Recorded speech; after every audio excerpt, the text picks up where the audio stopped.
Cinquantième homélie de saint Jean Chrysostome sur l'Évangile selon saint Matthieu.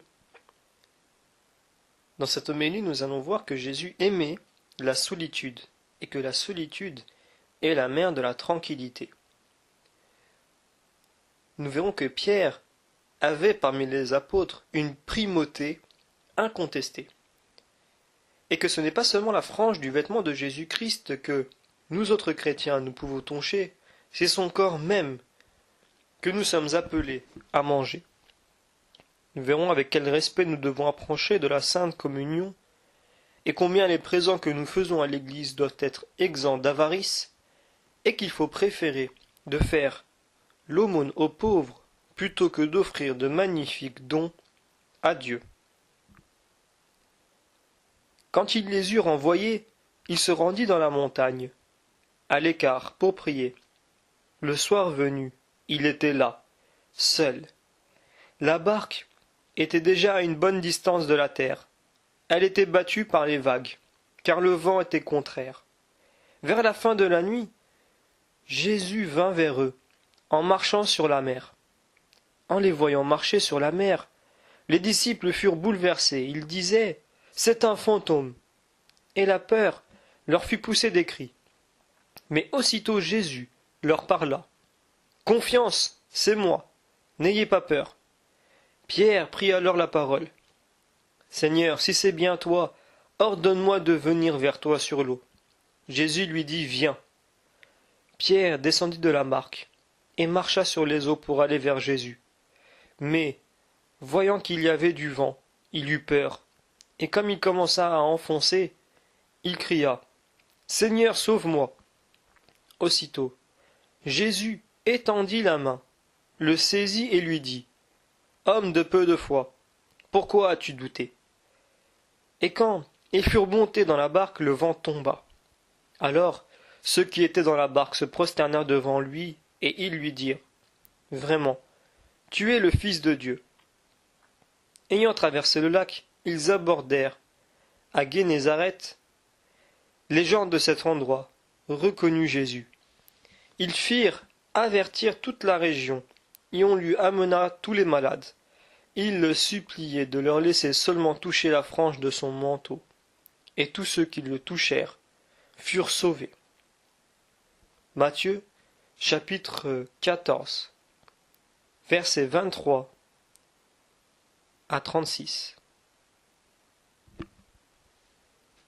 Jésus-Christ monte sur une montagne pour nous apprendre que la solitude et le désert sont très convenables pour s'entretenir avec Dieu.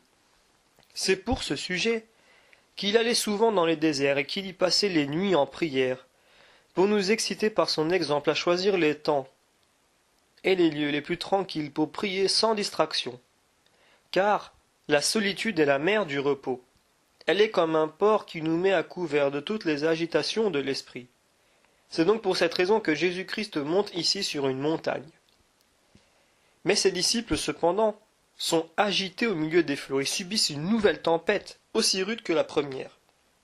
Cette seconde est différente de la précédente, en ce que dans l'autre, ils avaient Jésus-Christ avec eux dans la barque, tandis qu'ici, ils sont seuls et séparés de leur maître. Il les instruisait ainsi peu à peu à se former et comme à s'endurcir aux maux, à devenir courageux dans les accidents et à souffrir généreusement toutes choses. C'est pourquoi dans le premier péril, il resta auprès d'eux, quoiqu'il dormît, afin qu'ils puissent trouver une prompte consolation dans la frayeur dont ils allaient être frappés. Mais ici, pour les accoutumer à une plus grande patience, il les laisse seuls et souffre qu'il s'élève une tempête dans son absence, afin qu'il ne leur reste aucune espérance de se sauver.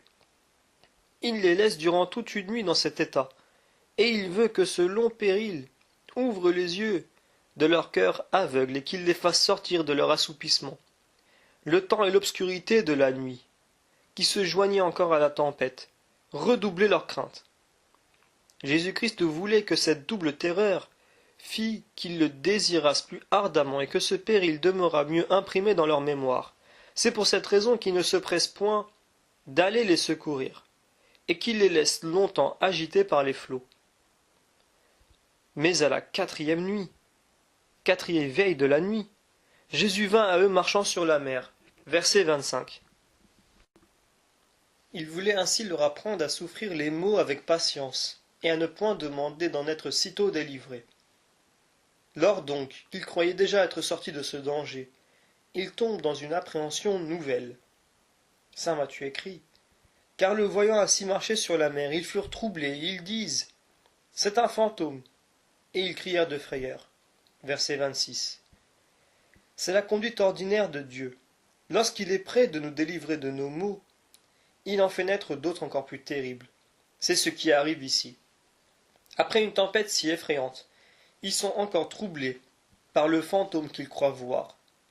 Cependant Jésus-Christ ne se hâte point de dissiper leurs ténèbres et de se montrer à eux, parce qu'il voulait que cette longue suite d'épreuves qui se succédaient les unes aux autres les accoutumât à souffrir et à être courageux dans les accidents.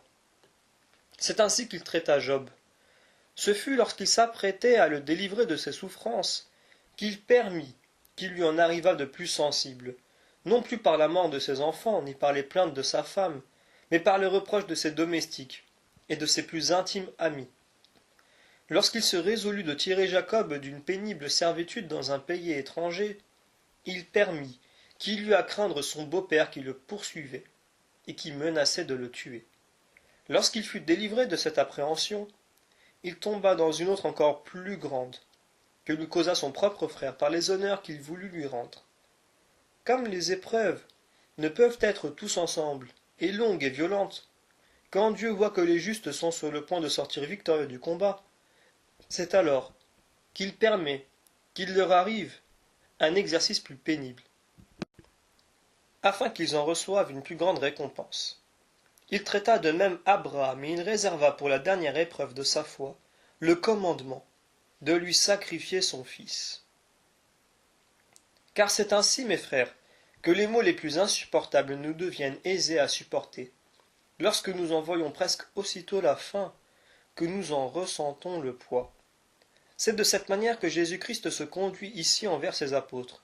Il ne se découvre à eux qu'après que leur grande peur leur eut fait jeter un grand cri. Car plus la crainte qui les saisissait était forte, plus la joie qu'ils devaient recevoir de sa présence allait être douce. Saint Matthieu écrit: En même temps donc, Jésus leur parla et leur dit: Rassurez-vous, c'est moi, ne craignez point. Verset 27. Qui peut dire combien cette parole dissipa leur crainte, combien elle leur donna de confiance? Comme ils ne le pouvaient connaître des yeux à cause de la nuit et de cette manière si surprenante de marcher, il se fait reconnaître par sa parole. Mais que fait ici saint Pierre, qui témoigne partout plus de zèle que les autres? Pierre lui répondit: Seigneur, si c'est vous, commandez que j'aille à vous en marchant sur l'eau. Verset 28. Il ne dit pas: Priez et invoquez Dieu, mais commandez. Admirez son zèle et la ferveur de sa foi. On voit souvent que ses disciples tombent en quelque danger considérable pour avoir osé demander des choses qui étaient au-dessus de ses forces.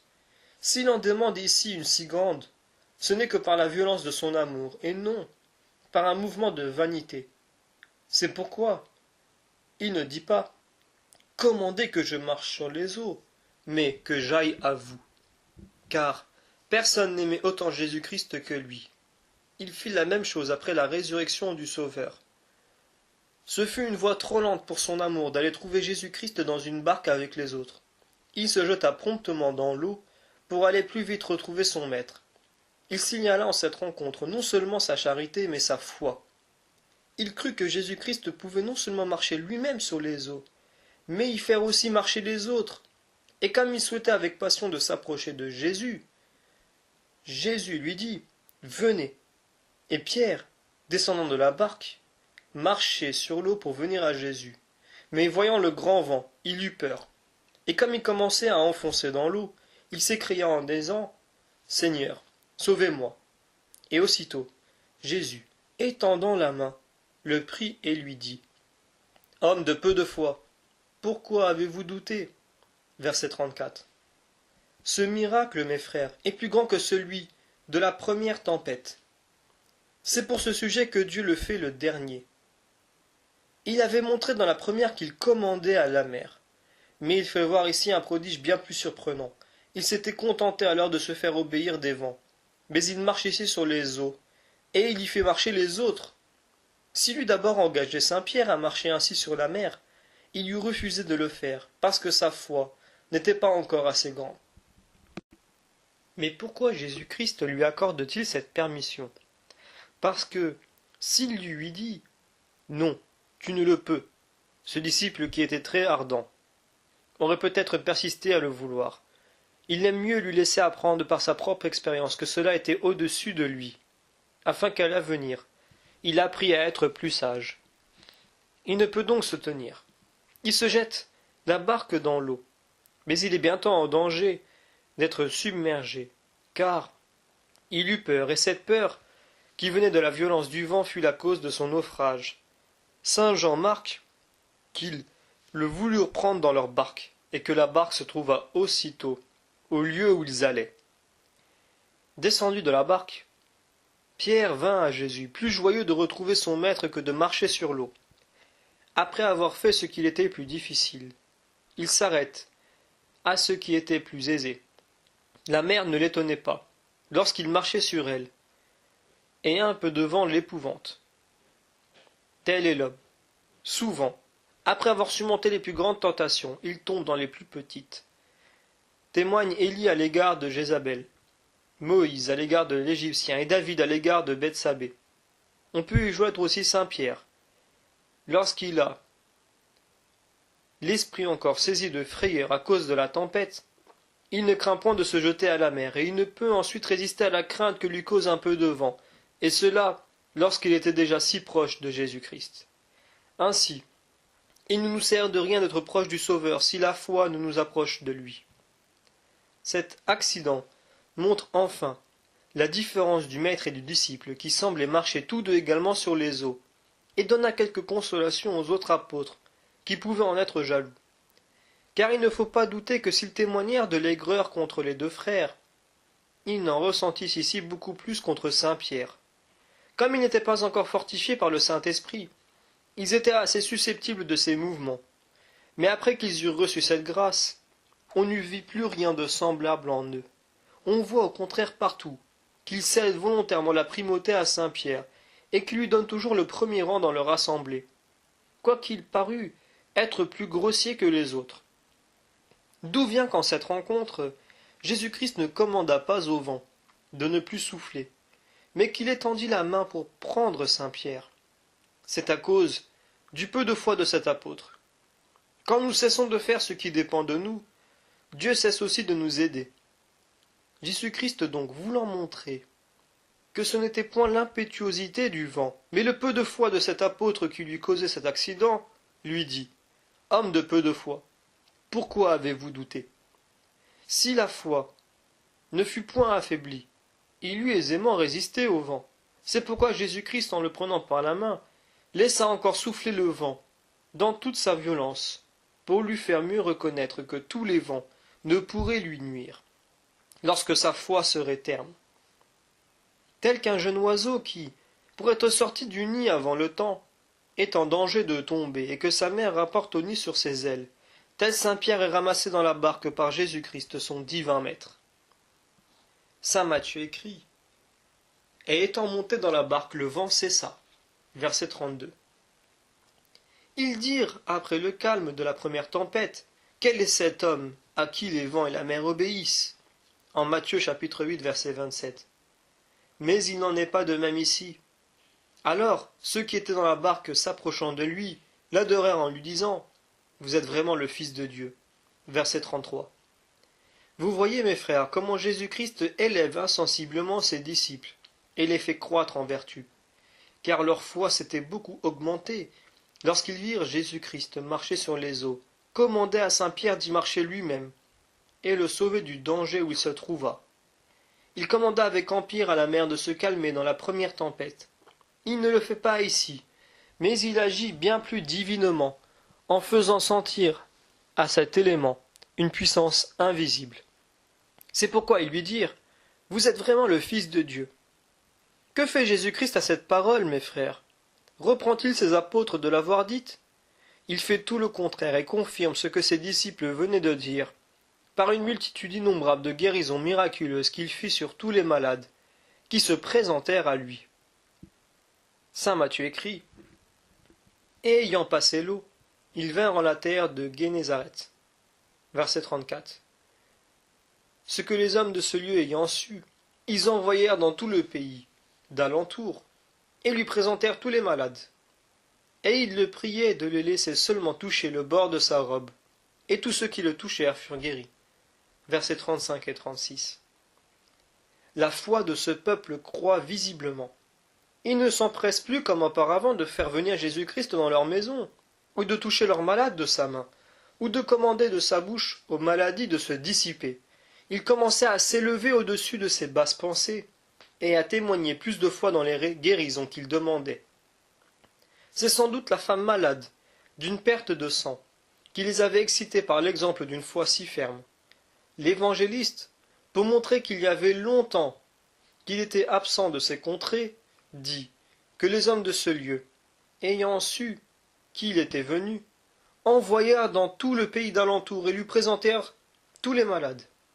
Cependant, cette longue absence de Jésus-Christ non seulement n'avait point affaibli la foi de ces peuples, mais l'avait même augmentée et rendue plus vigoureuse.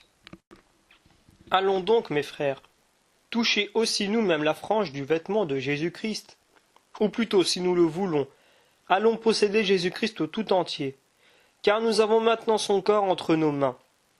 Ce n'est plus son seul vêtement, c'est son propre corps qu'il nous donne, non pour le toucher seulement, mais pour le manger et pour en nourrir nos âmes. Approchons-nous-en donc avec une foi fervente, nous tous qui sommes malades. Si ceux qui touchèrent alors la frange de son vêtement en ressentirent un si merveilleux effet, que doivent attendre ceux qui le reçoivent tout entier? Mais pour s'approcher de Jésus-Christ avec foi, il ne suffit pas de le recevoir extérieurement. Il faut encore le toucher avec un cœur pur, et savoir, lorsqu'on s'en approche, qu'on s'approche de Jésus-Christ même. Encore que vous n'entendiez pas sa voix, ne le voyez-vous pas qui repose sur le saint autel, ou plutôt, ne l'entendez-vous pas parler lui-même par la bouche des évangélistes? Croyez donc que c'est encore ici cette scène où Jésus-Christ était assis avec ses apôtres. Il n'y a nulle différence entre ces deux scènes. On ne peut dire que ce soit un homme qui fasse celle-ci, au lieu que Jésus-Christ a fait celle-là. C'est le même Jésus-Christ qui fait l'une et l'autre. Quand donc vous voyez le prêtre vous présenter cette nourriture sacrée, ne pensez pas que ce soit la main du prêtre qui vous la donne. Croyez que c'est Jésus-Christ même qui vous tend la main pour vous la donner. Car, comme dans votre baptême, ce n'est point le prêtre qui vous lave, mais Jésus-Christ lui-même qui tient, et qui purifie votre tête par son invisible puissance, sans qu'aucun ange, ou archange, ou quelque autre que ce soit, ose s'approcher de vous, et vous toucher. Vous devez croire de même que c'est Jésus-Christ qui vous communie de sa propre main. Car, lorsque Dieu nous engendre pour être du nombre de ses enfants, il le fait par lui seul, et cette génération est un don qui vient tout de lui. Ne voyez-vous pas qu'en ce monde, ceux qui adoptent des enfants ne s'en rapportent pas à leurs serviteurs pour cette affaire, mais qui se présentent en personne devant les juges et qui font cette importante action par eux-mêmes? C'est ainsi que Jésus-Christ n'a pas voulu commettre les anges pour accomplir ce mystère, et qui se trouve présent lui-même pour l'opérer par son commandement et par sa puissance. Aussi, lorsqu'il vous dit « N'appelez personne votre Père sur la terre », il ne parle pas de la sorte pour vous porter à manquer de respect à celui qui vous a mis au monde, mais pour vous apprendre que vous devez préférer à tout autre celui qui vous a créé, qui vous a honoré d'une adoption divine. Car comment celui qui a fait tant pour vous, en se livrant lui-même à la mort, pour l'expiation de vos péchés, comment dis-je, ne ferait-il pas ce qui est moindre en vous donnant son corps dans ce sacrement? Écoutons donc ceci. Nous tous prêtres et laïcs, reconnaissons quelle est la nourriture dont il plaît à Dieu de nous nourrir, et à quel honneur il nous élève, et que cette vue nous frappe d'étonnement. Il nous fait l'honneur de nous rassasier de sa chair sacrée. Il se donne à nous lui-même comme une victime qui a été immolée pour l'amour de nous. Quelle excuse nous restera-t-il si, recevant une si auguste nourriture, nous ne laissons pas de commettre de si grands péchés. Si en mangeant l'agneau nous devenons des loups, et si en nous nourrissant de la chair de cette brebis sacrée, nous ne laissons pas d'être aussi furieux et aussi avides que les lions, ce mystère exige, de ceux qui s'en approchent, qu'ils soient entièrement purs. Dieu ne dit pas des grands excès et des plus grandes injustices, mais des moindres inimitiés, car ce mystère est un mystère de paix. Ce mystère sacré ne peut souffrir que nous ayons encore de l'attachement pour les richesses. Si Jésus-Christ ne s'épargne pas lui-même, s'il donne sa propre vie pour nous, quelle excuse pouvons-nous avoir d'épargner notre bien et négliger notre âme, pour laquelle Jésus-Christ n'a pas épargné la sienne? Dieu avait ordonné aux Juifs de célébrer certaines fêtes, afin que ces cérémonies revenant tous les ans rappelassent à leur mémoire le souvenir des grâces qu'ils avaient reçues de Dieu, grâces dont le Seigneur avait voulu que ces fêtes leur fussent un monument éternel. Mais Dieu renouvelle tous les jours le souvenir de ses dons par la célébration de nos saints mystères. Ne rougissez donc point de la croix, c'est la croix qui fait toute notre gloire. C'est d'elle que viennent aujourd'hui nos plus redoutables mystères. C'est ce don auguste qui nous honore infiniment, c'est cette table sacrée qui nous relève. Quand je dirai que Dieu a étendu le ciel, qu'il a créé la terre et les mers, qu'il a envoyé ses anges et ses prophètes, je ne dirai rien d'égal à ce qu'il a fait pour nous dans ce sacrement. Le plus grand de tous nos biens, et celui qui est la source des autres, c'est que Dieu n'a point épargné son propre Fils pour sauver des serviteurs et des esclaves. Que nul Judas, que nul Simon ne s'approche donc de cette table, puisque l'un et l'autre de ces misérables ont péri par leur avarice. C'est pourquoi, évitons ce crime, et ne nous imaginons pas que lorsque nous avons dépouillé les veuves et les orphelins par nos rapines et nos violences, ce soit assez pour être sauvés de donner à cet autel un calice d'or enrichi de pierreries. Si vous voulez honorer ce sacrifice, offrez-y votre âme pour laquelle Jésus-Christ a été sacrifié. Faites qu'elle devienne toute d'or, mais si elle demeure plus pesante que le plomb et que la terre, à quoi vous serviront ces vases que vous offrez? Ne pensons pas tant, mes frères, à offrir à Dieu de magnifiques présents qu'à prendre garde que ce que nous lui offrons ne soit le fruit que de nos justes travaux. Les vases qui ne sont point souillés par l'avarice sont plus précieux que s'ils étaient d'or. L'Église n'est point un magasin d'orfèvrerie, mais une sainte assemblée d'anges. Ce sont nos âmes que nous devons rendre pures et brillantes comme l'or, puisque c'est cette pureté de nos âmes qui fait que Dieu reçoit de nous ces autres vases. La table sur laquelle Jésus-Christ fit la scène avec ses disciples n'était pas d'argent, et le calice dans lequel il leur donna son sang divin n'était pas d'or. Cependant, tout y était précieux et digne d'un profond respect, parce que tout y était plein du Saint-Esprit. Voulez-vous donc honorer le corps de Jésus-Christ? Ne le méprisez pas, lorsqu'il est nu, et pendant qu'en cette église vous le couvrez d'étoffe de soie, ne lui laissez pas souffrir ailleurs le froid et la nudité.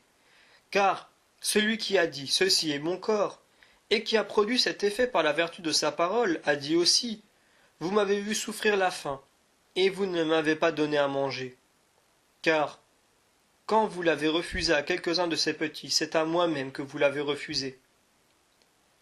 Le corps de Jésus-Christ qui est sur l'autel n'a pas besoin d'âpres précieux qui le couvrent, mais d'âmes pures qui le reçoivent, au lieu que cet autre corps de Jésus-Christ formé des pauvres qui sont ses membres, a besoin de notre assistance et de tous nos soins.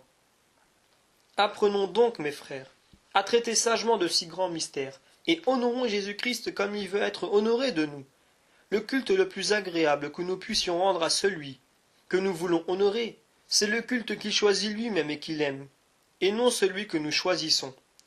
Saint Pierre prétendait autrefois honorer Jésus-Christ en l'empêchant de lui laver les pieds, mais il le déshonorait plus qu'il ne l'aurait par sa résistance. Honorez-le donc aussi de la manière qu'il le désire, c'est-à-dire en lui donnant l'aumône dans la personne des pauvres. Dieu, comme je vous l'ai déjà dit, ne cherche point des vases d'argent, mais des âmes d'or. Ce n'est pas que je vous défende de faire ces présents à l'Église, mais je vous conjure seulement qu'après ces offrandes, ou plutôt qu'avant de les faire, vous ayez soin d'assister les pauvres, Dieu reçoit ces présents que vous faites à l'Église, mais il agrée bien davantage ceux que vous faites aux pauvres.